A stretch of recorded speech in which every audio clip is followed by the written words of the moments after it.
La entrevista en Noticias Casa de Nariño en línea. Y la entrevista del día está ahora en Casa de Nariño en líneas con el señor viceministro de Salud, el doctor Luis Alexander Moscoso. Varios temas con él, uno muy importante y es el anuncio que hizo en las últimas horas el Ministerio de Salud sobre que a partir de hoy se abre la vacunación de 4 grupos contemplados en la etapa 3 del Plan Nacional de Vacunación. Como siempre, viceministro, muchas gracias por atendernos, muy buenas tardes y ¿qué nos puede contar de este importante anuncio del Gobierno Nacional? Muy buenas tardes, Lodovan, y a todos sus compañeros de trabajo. Sí, un avance muy importante en el plan de vacunación. Damos apertura a los grupos de 50 a 54 años. Este grupo todavía por el mecanismo de agendamiento. Damos apertura a los grupos de 40 a 59 a 40 a 49 años de comorbilidades. Seguimos avanzando en los demás grupos prioritarios y creo que tenemos buenas noticias, una vacunación de más del 80% en mayores de 80 años, ya vamos sobre el 60% en mayores de 60 años. Ya tenemos en el país cerca de 14 millones de vacunas el día de hoy, y vamos avanzando en este plan, y la invitación es a todos los colombianos que se acerquen, si ya están en los grupos priorizados, a optar por su vacuna, bien sea por el mecanismo de agendamiento, en este momento grupos de 50 a 54, o si usted ya pasó de estos grupos 54 y más años, puede presentarse en cualquier punto de vacunación, donde lo vacunarán si está en la lista de priorizados.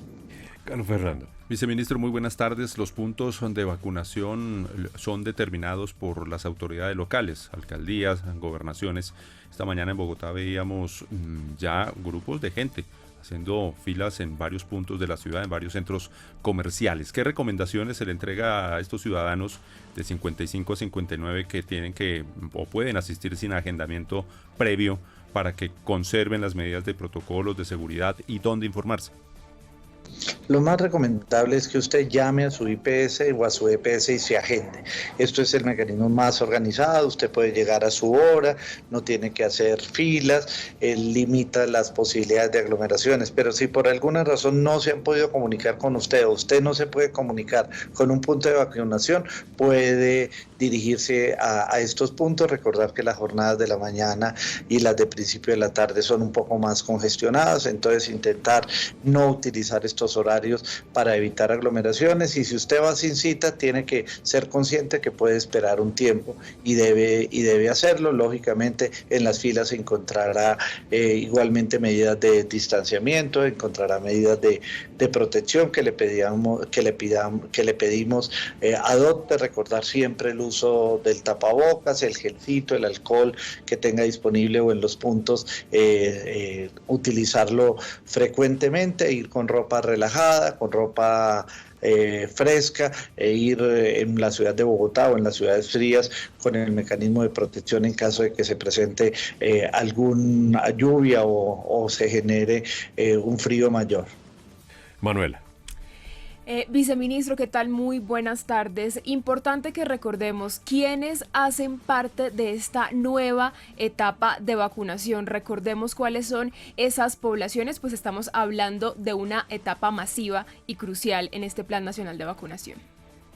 Yo creo que en este momento las etapas, los grupos más grandes, los grupos prioritarios, es el grupo de 50 a 54 años. Este grupo es muy importante, sigue con el mecanismo de agendamiento, esté pendiente del llamado de su EPS. Si por alguna razón su EPS no se comunica, comuníquese usted con ella y busque el agendamiento. Si por alguna razón no lo hace, esté pendiente en el momento que se dé apertura sin agendamiento. Igualmente el grupo de comorbilidades de 40 a 49 años. Este grupo es muy importante hacerlo con agendamiento previo. Es muy importante hacerlo con unos mecanismos de seguridad, porque recuerde que usted, si está en ese grupo, tiene unas mayores posibilidades de infectarse. Entonces es muy importante las variables de seguridad. Aparte de estos, tenemos otros grupos importantes, no solamente las comorbilidades en la cuenta de alto costo, sino otras comorbilidades que se van a ir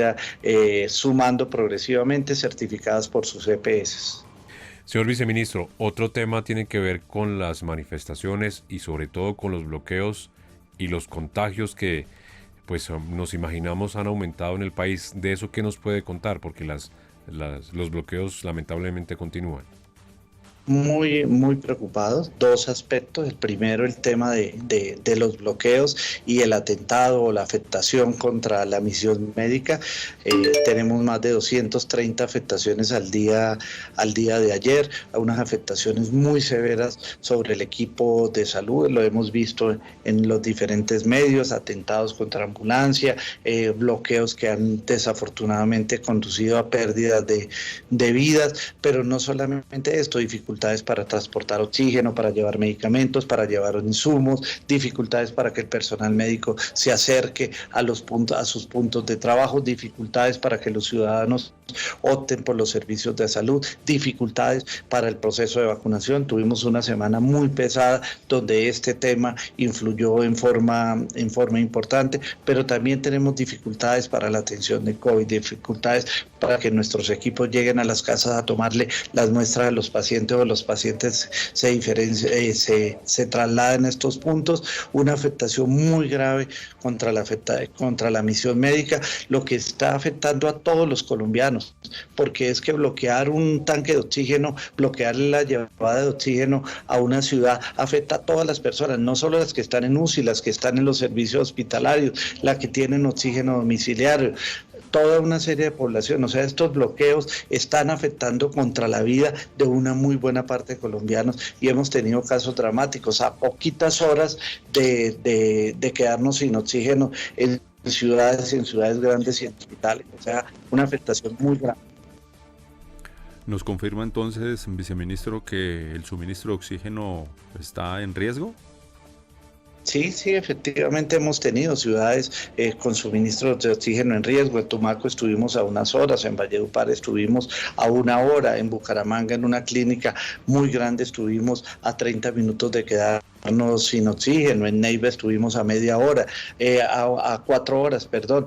Así hemos tenido y hemos estado luchando. Lo que normalmente demora un día, demora 3-4 días, y pidiendo favores en los diferentes bloqueos para que dejen pasar a la misión médica que adicionalmente se ha visto afectada a veces por agresiones físicas. Han hurtado tristemente y dolorosamente a la misión médica y a estos servicios o a estos camiones o a estos tanques que llevan elementos para la protección en el país. Pero no solamente, el segundo punto no es solamente afectación en este tema tan grave como la misión médica. Triste y dolorosamente tenemos que decir que los paros o estas protestas han generado un problema epidemiológico. Nosotros veníamos con un comportamiento epidemiológico regulado, veníamos picos y cédulas, toques nocturnos, limitaciones de fin de semana, algunos ajustes a cada región. ¿Esto con qué objeto? De limitar y mantener la enfermedad en un nivel manejable, en un nivel controlable, ojalá en los niveles mínimos posibles. Y veníamos trabajando fuertemente. El ejemplo es la ciudad de Bogotá, con todas estas medidas que adoptó la administración distrital acompañada de las definiciones del gobierno nacional. Veníamos en una meseta que venía con una tendencia a la baja.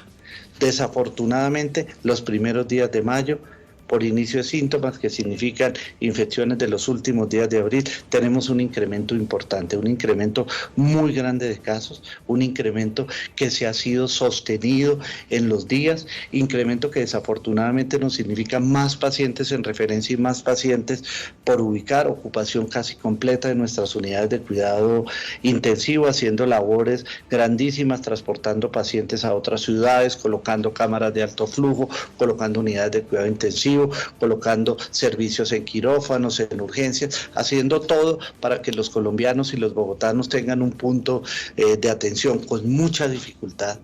Pero tristemente ya empezamos a ver por fecha de inicio de síntomas que personas que se contagiaron luego del 28 de abril tristemente han incrementado el número de personas que han perdido la vida. Tenemos ya un pico de fallecidos con inicio de síntomas 4 o 5 de mayo, que corresponde a contagios de 4 o 5 días anteriores. Cuando veníamos en un pico de descenso de esa mortalidad, volvemos a crecer en ella. Entonces, pero esa situación que ya vemos evidente y clara en Bogotá en pérdidas de vidas, también lo vemos en el departamento de Boyacá en congestiones, en el departamento de Santander, en el departamento del norte de Santander, en Casanare y en Guaviare, y también en el departamento del Meta y en el departamento de Nariño. Sitios que presentaron unas movilizaciones importantes. Adicionalmente, en el departamento del Valle, donde inicialmente vimos que esa curva se mantuvo y empezó a descender, producto de que unas personas marcharon, pero otras personas se quedaron en la casa, pero una vez la ciudad empieza a retomar esa dinámica, se empiezan a observar una mayor cantidad, y hoy amanecimos con una mayor cantidad de personas en referencia y una mayor ocupación. O sea, también ya tenemos afectaciones en el Valle y empezamos a ver afectaciones en el departamento del Cauca. Entonces, yo creo que, mire, las protestas y las marchas es un derecho constitucional, es un derecho de las personas que respetamos y acompañamos. Nos parece válido, pero hay momentos para hacerlo. En este momento tenemos un momento epidemiológico complejo, entonces particularmente invito a actuar de forma razonable y consciente. Y si usted va a asistir a una de esas marchas, por favor, tome todas las medidas de precaución. No solamente es el riesgo suyo, es el riesgo de su familia. Cuando usted regrese a su casa, cuando regrese a su barrio, cuando regrese a su trabajo, usted puede generar unas cadenas de contagio importantes. Entonces, seamos muy cautelosos, adoptemos todos esos mecanismos de protección para minimizar el efecto. En este momento la situación de Bogotá es una situación muy compleja, pero también la tenemos compleja en otras regiones del país. Viceministro, otro tema muy importante. Conocimos que el gobierno nacional le solicitó a Estados Unidos un préstamo de vacunas para acelerar el proceso de inmunización en nuestro país. Este anuncio lo dio a conocer la vicepresidenta y canciller Marta Lucía Ramírez a propósito de su visita a Washington. ¿Qué detalles nos puede entregar sobre este anuncio? El gobierno de los Estados Unidos tiene una disposición en este momento importante de vacunas en sus bodegas, tiene un proceso de vacunación importante, y el gobierno de los Estados Unidos ha manifestado la intención de ayudar y de apoyar a algunos países con el proceso de vacunación. Queremos optar con ese proceso, queremos que Estados Unidos nos apoye en un préstamo de vacunas. Con este préstamo de vacunas podemos incrementar el proceso de vacunación. Recordar, estamos en una fase 3 con unos avances ya importantes, con la apertura de nuevos grupos, pero si tenemos una mayor cantidad de vacunas podemos acelerar ese proceso y tener un número mayor de personas. Una vez tengamos claro mecanismos, formas, cantidades, y si es posible lo haremos conocer a la población colombiana. Pues doctor Luis Alexander Moscoso, viceministro de Salud, muchísimas gracias por estos minutos aquí en Casa de Nariño en Línea y por este mensaje tan importante. Con el tema de las movilizaciones hay que cuidarse, con el apoyo que se está obteniendo por parte de este caso de Estados Unidos para obtener más vacunas, y quería insistir ya para finalizar en ese mensaje final. Ya lo ha dicho, pero pues lo hemos repetido varias veces cada vez que lo entrevistamos. Hay que cuidarse, hay que utilizar las medidas de bioseguridad y las de autocuidado. Dos mensajes finales muy importantes. El primer mensaje, el del autocuidado. El autocuidado es fundamental, es mi protección, la de mi familia y la de la sociedad. Pero también un mensaje a todos los colombianos a que se acerquen a los puntos de vacunación. Necesitamos una vacunación masiva. La vacunación masiva ayuda y protege. Hoy tenemos unos grupos importantes abiertos de 50 y más años, y las personas con comorbilidades de 40 y más años, además del grupo de los docentes, del grupo de las fuerzas militares y de policía, de algunas otras grupos prioritarios. Todos estos grupos, por favor, acérquense a sus puntos de vacunación, ojalá por el mecanismo de agendamiento, pero si no, acérquese y vacúnese. Muchas gracias. Viceministro, muchas gracias. Importante siempre hablar con el viceministro de Salud, el doctor Luis Alexander Moscoso. Pues varios temas, varias noticias que obviamente generan preocupación. Confirma el incremento epidemiológico, el incremento de casos de contagio en las ciudades donde se registraron las marchas y las protestas. Por supuesto, también confirma el daño que están haciendo los bloqueos en cuanto al tema de la salubridad pública y controlar la pandemia. El tema del oxígeno no solamente es para los afectados en UCI, sino para todas las comunidades. Ha estado a punto incluso de quedar desabastecidas varias ciudades por horas, por minutos, con estos bloqueos que lo único que están haciendo es seguir afectando a Colombia. La ocupación de camas UCI, además, no podemos bajar la guardia y no lo ha insistido el viceministro Moscoso en repetidas ocasiones. El autocuidado es sumamente importante y también evitar las aglomeraciones, un mensaje crucial por estos días. Insiste el viceministro con toda la razón, es importante, el gobierno nacional respeta la protesta social, pero estamos en pandemia. Sí, eso como que no se ha entendido, ¿no? Es una pandemia que está generando muertos, ya superamos hace ratico los 3 millones de casos, los muertos ya están llegando a 100.000, 100.000 muertos. Y diario estamos registrando por encima de 480, 460, 490, hay días en que pasamos los 500, que es el tope en todo el que es año muy grave. largo, que es muy grave, y los contagios no bajan de 20.000, que también es una cifra muy alta. Insistimos, y se advirtió. La solución está en nuestras manos, que es vacunarse y cuidarse, así de simple. Vamos en segundos con más noticias aquí en Casa de Nariño en línea. Casa de Nariño en línea.